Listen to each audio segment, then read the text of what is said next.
Hello, in front of me I've got Hama speaker. In this video I'll show you how to manage gestures of this speaker.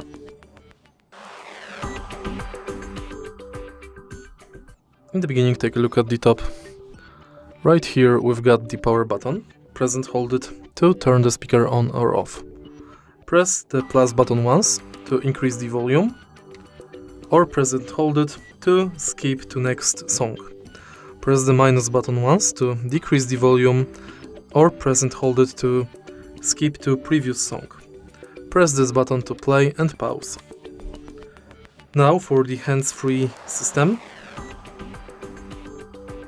press the functional button once to accept or end the calls.